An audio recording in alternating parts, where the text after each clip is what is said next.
Hello friends, कैसे हो आप सब। आई होप कि आप बहुत बढ़िया हो गए। आप सबको गुड मॉर्निंग। और आप सबको जैसा कि पता है कि हम कंप्यूटर पढ़ रहे हैं। हमारा आज कंप्यूटर का पार्ट नंबर सेकंड है। हमने इस स्टेप से पहले पहले जो स्टेप पढ़े हैं कंप्यूटर में, गाइस फटाफट बोल दीजिए, ज़्यादा टाइम हम ख़राब नहीं करेंगे। और फटाफट स्टूडेंट्स को ये लेक्चर शेयर कर दीजिए साथ साथ, ताकि वो सब बच्चे इस लेक्चर को देख लें। और सबसे बड़ी बात ये कि हम डे बाय डे, ध्यान रखिएगा, अपने चैनल को सुधार रहे हैं। जो जो कमियां हैं वो मुझे आप बताया कीजिए, ताकि इस चैनल में जो कमियां हैं उसको हम सुधार सकें। क्योंकि इस लॉकडाउन में हम बहुत कुछ सीख रहे हैं गाइस, ध्यान रखिएगा, ऑनलाइन और ऑफलाइन। ध्यान रखिएगा, आपके लिए हर दिन कुछ ना कुछ नया लाने की कोशिश कर रहे हैं। तो गाइस चलते हैं, हमारा आज का जो पार्ट नंबर सेकंड है, कंप्यूटर पार्ट सेकंड, जिसमें हिस्ट्री ऑफ कंप्यूटर का हम लेक्चर करेंगे, जिसमें हम 5 तरह की बातें पहले सीख चुके थे। तो मैं आई रिवाइज कर रहा हूं आपको। सबसे पहले गाइस हमने किया था क्या, सबसे पहले हमने किया था अबेकस। आप सबको ध्यान होगा, टिम कार्नर इसके क्या थे, आविष्कारक थे। सेकंड नंबर पर गाइस हमने किया था क्या, नेपियर बोन्स। आपको याद होगा नेपियर बोन्स, हड्डियों वाला, जिसमें कौन था, जॉन नेपियर नाम के व्यक्ति ने दशमलव प्रणाली का यूज किया गया था, ध्यान रखिएगा। उसके बाद गाइज हमने किया था क्या, ब्लेज पास्कल। आप सबको पता होगा ब्लेज पास्कल में हमने पास्कलाइन, या फिर हमने अब किस सिद्धांत पर, आपको ध्यान होगा, ऑडियोमीटर वगैरह वो चीज़ें की थी। फिर उसके बाद गाइज हमने फोर्थ नंबर पर किया था क्या, जैकार्ड लूम, कपड़े बुनने की क्या मशीन, आप सबको पता होगा। उसके बाद गाइज हमने किया था 5वें नंबर पर गाइज चार्ल्स बेबेज। आप सबको नॉलेज होगी, चार्ल्स बेबेज 2 तरह के इंजन बनाकर गया था, एक डिफरेंस इंजन और एक एनालिटिकल इंजन। आप सबको पता होगा फर्स्ट प्रोग्रामर थी एडा एगेस्टा। कंप्यूटर का जनक किसे कहते हैं, चार्ल्स बेबेज को कहते हैं गाइज। उसके बाद हमने बात की थी क्या, ऑनर ऑफ कंप्यूटर कौन था गाइज, बिल गेट्स थे। तो ये था हमारा पिछला रिवाइज, और हम आज जा रहे हैं हमारे पार्ट नंबर सेकंड की तरफ। और पार्ट नंबर सेकंड गाइज हमारे सामने जो है वो है हरमन होलेरिथ। ध्यान रखिएगा, हरमन होलेरिथ, आप सबको नॉलेज होगी।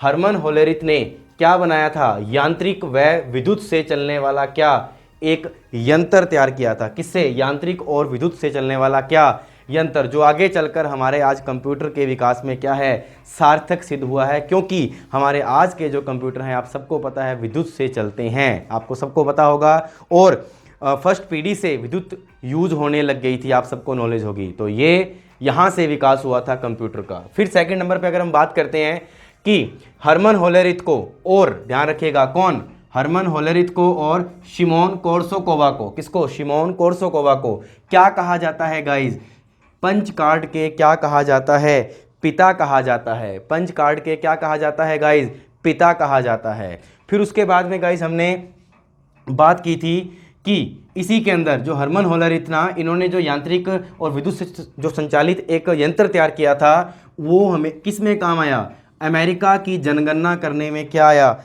काम आया गाइस। क्योंकि जब वहाँ की जनगणना की जाती थी तो 10 से 15 साल लग जाते थे जनगणना करने में। तो गाइस इसी यंत्र से इन्होंने इसको 3 साल में क्या कर दिया, कंप्लीट कर दिया। किसकी सहायता से, इसी यंत्र की सहायता से, ध्यान रखिएगा।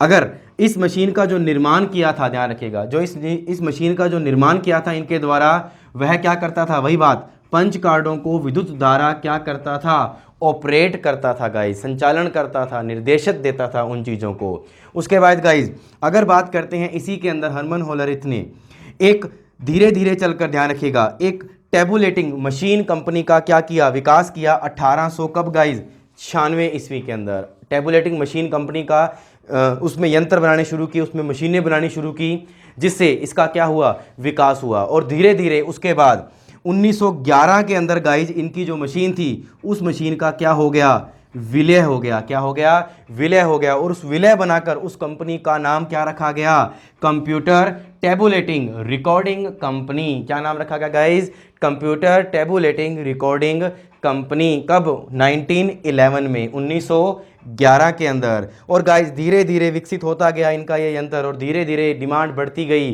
तो डिमांड बढ़ती गई तो धीरे धीरे इनका क्या होता गया, विकास होता गया। और 1924 के अंदर इसका फिर से नाम क्या हुआ गाइज, चेंज हुआ इसकी कंपनी का। और क्या नाम रखा गया, इंटरनेशनल बिजनेस मशीन, IBM, जो कि आज के टाइम में क्या है, एक ब्रांड है जिसका हेडक्वार्टर, ध्यान रखिएगा गाइज, कहाँ है? न्यूयॉर्क। कहाँ पर है गाइज? न्यूयॉर्क। ध्यान रखिएगा गाइज, ये बात ध्यान रखिएगा, न्यूयॉर्क में इसका क्या है? यस, मुख्यालय है। किसका? IBM का, इंटरनेशनल बिजनेस मशीन, जो कि आधुनिक कंपनियों के अंदर कैसी है? एक ऐसी कंपनी है जो सबसे क्या मानी जा रही है? इंपॉर्टेंट कंपनी मानी जा रही है। तो गाइज आपको पता लगा कि कंप्यूटर के विकास में जो 6 नंबर पर था हरमन होलेरिथ था, जिन्होंने यांत्रिकी और विद्युत से संचालित होने वाली क्या बनाई थी गाइज? एक मशीन बनाई थी, एक यंत्र बनाया था। किन्होंने? हरमन होलेरिथ और शिमोन कोर्साकोवा, जो कि किसके पिता माने जाते हैं? पंच कार्ड के पिता माने जाते हैं। तो गाइज आपको समझ में आ गया होगा आज का जो ये मैटर है हमारा हरमन होलेरिथ। तो चलते हैं हमारे 7th नंबर पार्ट पर। देखिए तो गाइज हमारा जो 7th नंबर पार्ट है वो है हार्वर्ड आइकन एंड मार्क 1। क्या नाम है guys? Harvard icon and mark 1। ध्यान रखें गाइज, यह किसके बाद आया था? आपको सबको पता लग गया, हरमन होलेरिथ के बाद आया था। क्या चीज़ थी इसके अंदर गाइज? देखेगा जो हार्वर्ड आइकन के द्वारा क्या यंत्र बनाया गया, देखिएगा। IBM आप सबको पता लग गया है, इंटरनेशनल बिजनेस मशीन। इसके क्या थे? 4 इंजीनियर थे, नाम कुछ भी हो सकता है, 4 इंजीनियरों और एक व्यक्ति था, कौन? Harvard icon. इन्होंने मिलकर एक मशीन का क्या किया? निर्माण किया। और उस मशीन का जो ऑफिशियल नाम रखा गया, यानी कि एक जो ऑफिस के रूप में अगर उनके बात करते हैं, मशीन का जो नाम रखा गया वो नाम था गाइस क्या? Automatic sequence controlled calculator. Guys paper में क्वेश्चन आया हुआ है ASCC, ध्यान रखिए गाइस, ASCC क्या है? तो ASCC क्या है? Automatic sequence controlled calculator. यानी कि यह क्या था? ऑटोमेटिक सीक्वेंस में क्या करता था? चीज़ों को, गणनाओं को क्या करता था? कंट्रोल करता था। उनको क्या करता था? निर्देश लेता था, उनका संचालन करता था। कौन? ऑफिशियल नेम किसके द्वारा बनाया गया? हार्वर्ड आइकन के द्वारा। क्या नाम? ASCC। फिर बात करते हैं, बाद में जब ऑफिशियल नाम धीरे धीरे बढ़ता रहा, लोगों में इसका प्रचार हुआ, तो बाद में इसका जो नाम रखा गया, इसी चीज़ का क्या रखा गया? मार्क 1 नाम दे दिया गया। इसी कंप्यूटर को क्या नाम दे दिया गया? इसी यंत्र को क्या नाम दे दिया गया? मार्क 1 नाम दे दिया गया। और इसी मार्क 1 को क्या कहा गया गाइस?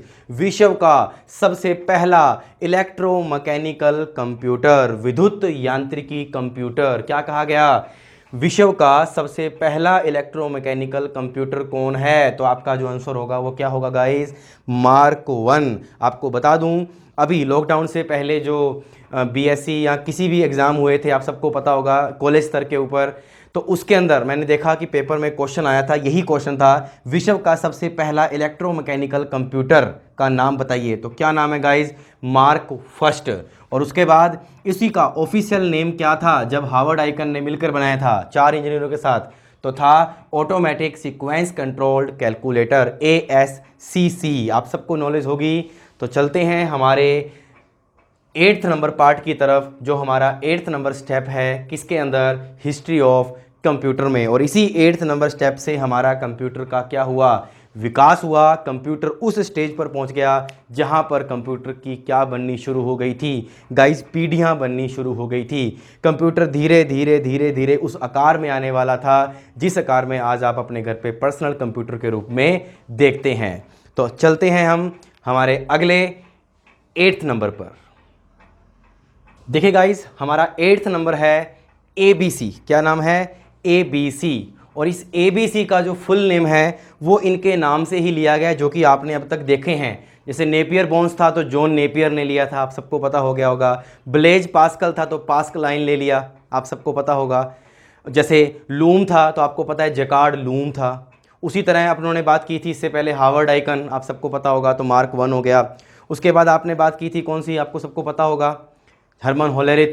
तो इस तरह से वो चीज़ें थी। उसी तरह यहाँ पे ABC का जो नेम है गाइज वो इनके नाम से ही लिया गया। क्या? एटनासोफ और बेरी। यानी इसका फुल नेम अगर हम लिखना चाहें तो क्या हो जाएगा? एटनासोफ बेरी कंप्यूटर। ध्यान रखिए गाइज, क्या नाम रखा गया? ABC। क्या? एटनासोफ बेरी कंप्यूटर, जो कि कैसा था, इलेक्ट्रॉनिक था। कैसा था? इलेक्ट्रॉनिक कंप्यूटर का क्या किया इन्होंने? आविष्कार किया। इलेक्ट्रॉनिक मशीन का आविष्कार किया, जो सबसे पहला क्या माना गया? सबसे पहला इलेक्ट्रॉनिक डिजिटल कंप्यूटर माना गया। क्या माना गया गाइज? सबसे पहला इलेक्ट्रॉनिक, ध्यान रखिएगा, इलेक्ट्रॉनिक डिजिटल कंप्यूटर माना गया। गाइज आपको एक बात पता लग गई होगी, मैं आपके सामने डायरेक्ट बोर्ड पर वो चीज़ लिख के ही देता हूँ। क्यों?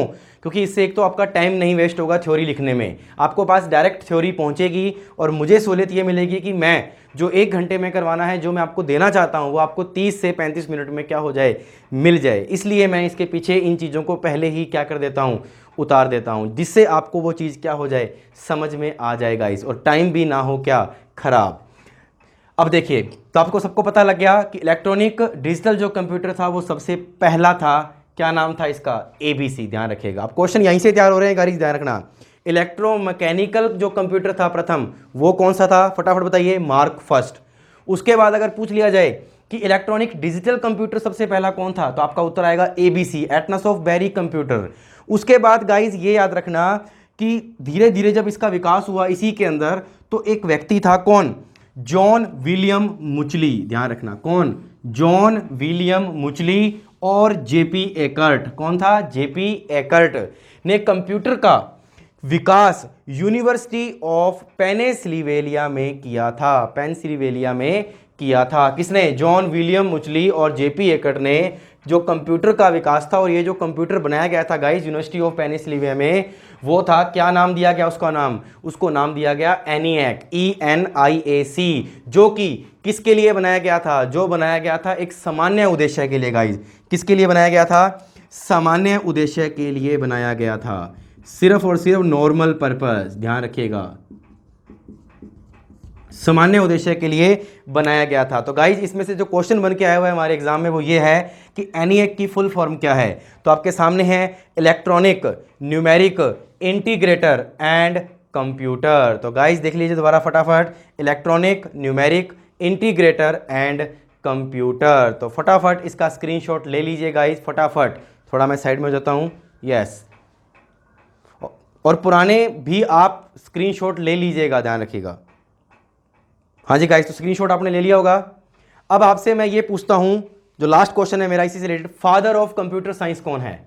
फादर ऑफ कंप्यूटर साइंस कौन है? फटाफट कमेंट बॉक्स में कर दीजिए, father of computer science. Yes, फटाफट, yes, father of computer science. तो इसका सही आंसर है एलन टर्निंग। ध्यान रखिएगा, कौन है? Elon turning. गाइस ध्यान रखिएगा, ये कौन है? Father of computer science. तो आपको सबको पता लग गया होगा, हमारा जो सेशन था वो था हिस्ट्री ऑफ कंप्यूटर, जिसके अंदर हमने 8 चीज़ें पढ़ी जो हमारी हिस्ट्री थी, जो कंप्यूटर बनने के विकास में क्या थी, सार्थक सिद्ध हुई थी। यहाँ से हम उस कंप्यूटर पर पहुँच गए थे जो विद्युत से चलता था, और आगे आने वाली जो पीढ़ियाँ हैं वो इसी से रिलेटेड है। किससे? विद्युत से रिलेटेड। तो आइए देखते हैं हमारी आज का हिस्ट्री ऑफ कंप्यूटर के बाद सेकंड नंबर जो पार्ट है, उसी में ही मैं बताने जा रहा हूँ आपको क्या, कंप्यूटर की पीढ़ियाँ। तो देखिए गाइज आपके सामने। हाँ जी गाइस, देखिएगा हमारा जो अब अगला जो पार्ट है वो है जनरेशन ऑफ कंप्यूटर, कि कंप्यूटर की पीढ़ियाँ क्या हैं। जैसा कि हमको पता है, हमने कंप्यूटर का विकास पढ़ा था, वहाँ से कंप्यूटर की एक छोटी छोटी क्या बन गई थी, कल्पना बन गई थी कि हम एक कंप्यूटर का क्या कर सकते हैं, एक मशीन का क्या कर सकते हैं, विकास कर सकते हैं। तो उसी दौरान कंप्यूटर की पीढ़ियाँ आई, जिन्होंने कंप्यूटर का क्या दिया गाइज, विकास दिया, कंप्यूटर का एक रूप दिया।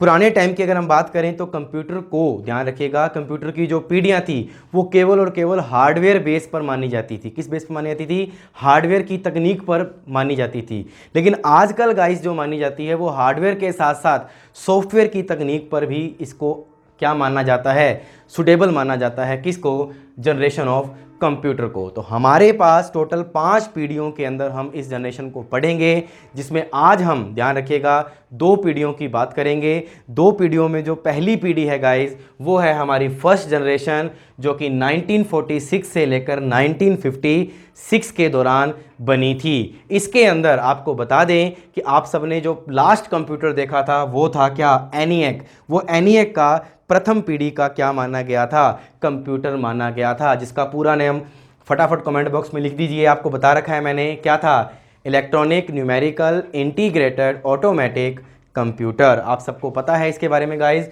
हमने बात करनी है फर्स्ट स्टेज के अंदर कि इसके अंदर इलेक्ट्रॉनिक रूप में, किस रूप में गाइज, इलेक्ट्रॉनिक रूप में, इलेक्ट्रॉनिक रूप में किसका यूज हुआ था गाइस, वैक्यूम ट्यूब का यूज किया गया था इलेक्ट्रॉनिक्स रूप में। कुछ इस प्रकार गाइस देख लीजिए, इस प्रकार वैक्यूम ट्यूब का यूज किया गया था। फिर गाइस ध्यान रखिएगा कि वैक्यूम ट्यूब थी उस कंप्यूटर के अंदर, एक एक नहीं, ध्यान रखना, 18,000 के आसपास उसके अंदर क्या लगाई गई थी, वैक्यूम ट्यूब लगाई गई थी, जो कि संचालन के दौरान क्या हो जाती थी गाइस, गर्म हो जाती थी। क्यों, क्योंकि 18,000 वैक्यूम ट्यूब लगने के बाद वैसे ही वो चीज़ क्या होती है, गर्म होती है, तो उसके लिए एसी की ज़रूरत पड़ती थी और वहाँ पर एसी लगाया जाता था। तो ऑटोमेटिकली क्या होता था, जब यह कंप्यूटर गर्म होता था तो ये ऑटोमेटिक बंद हो जाता था। अब गाइस बताइए कि इसमें दिक्कत आती थी या नहीं आती, तो आएगी ध्यान। इसलिए धीरे धीरे कंप्यूटर का जो डेवलपमेंट हुआ वो अपने आज के रूप में हुआ। तो वैक्यूम ट्यूब था इलेक्ट्रॉनिक रूप में, और जो ये वैक्यूम ट्यूब हुआ करती थी गाइस, ये मेमोरी, आप सबको पता है, स्मृति और सीपीयू के क्या हुआ करते थे, बेसिक कंपोनेंट हुआ करते थे, यानी कि नॉर्मल चीज़ें हुआ करती थी उसकी मेमोरी और सीपीयू के बीच की। ध्यान रखिएगा और गाइस ध्यान रखिएगा, उस कंप्यूटर में इनपुट और आउटपुट के लिए, इनपुट आप समझते हो ना, किसी भी चीज़ को इनपुट यानी कंप्यूटर को आदेश देना इनपुट कहलाता है, और कंप्यूटर से कुछ लेने के लिए हार्ड कॉपी, उसे क्या कहते हैं हम, आउटपुट कहते हैं। तो गाइज इनपुट और आउटपुट के रूप में किसका यूज होता था गाइज, पंच कार्ड और मैग्नेटिक टेप का क्या किया जाता था, यूज किया जाता था। किसका, पंच कार्ड। आप सबने देखा हुआ है, कल मैंने आपको दिखाया था, अब एक बार फिर देख लीजिए, ये है पंच कार्ड। ठीक है गाइज, देख लिया सबने। पंच कार्ड के बाद अगर हम बात करते हैं कि इसके अंदर किस मशीन का यूज होता है गाइज, वो होता है लो लेवल लैंग्वेज। कौन सी लैंग्वेज थी guys, low level language. Low level language के अंदर अगर हम आज भी बात करें तो हम किस का यूज करते हैं, यस, मशीन लैंग्वेज का क्या करते हैं, हम यूज करते हैं। साथ साथ उसमें असेंबली भाषा का भी क्या किया गया था, यूज किया गया था। तो गाइज मैग्नेटिक जो ड्रम होता है, कौन सा, मैग्नेटिक ड्रम जो था, यह स्टोरेज के रूप में क्या करता था, कार्य करता था। जैसे आप आज के टाइम में स्टोरेज के लिए क्या करते हैं, आप सबको पता है, हम प्राइमरी और सेकेंडरी मेमोरी जो अपने यूज़ करते हैं, जिसमें हम डाटा को सेव रखते हैं, स्टोरेज रखते हैं, ताकि बाद में भविष्य पढ़ने पर उसको क्या कर लें, यूज़ कर लें। तो उस समय मैग्नेटिक ड्रम के रूप में क्या होता था गाइज, इसका विकास होता था, इसको ज़रूरत पड़ती थी। फिर उसके बाद में गाइज मेरे को आपने सिर्फ ये बताना है अपने कमेंट बॉक्स में लिखकर, आपके सामने मैं हट जाऊँगा और आप इसको उतार लीजिएगा या फिर इसकी स्क्रीनशॉट ले लीजिएगा गाइज। आविष्कारक कौन है, किसके, वैक्यूम ट्यूब के आविष्कारक कौन है, फटाफट कमेंट बॉक्स में लिख दीजिए। लीजिए मैं हट जाता हूं और आप इसका स्क्रीनशॉट भी ले लीजिए फटाफट।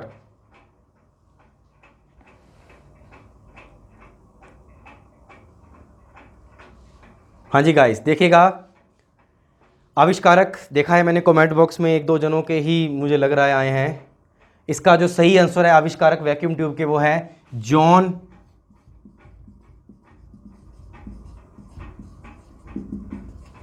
एम्ब्रोसिंग। ध्यान रखिएगा कौन है, जॉन एम्ब्रोसिंग। कौन, इसके आविष्कारक हैं, किसके, वैक्यूम ट्यूब के। गाइस ध्यान रखिएगा।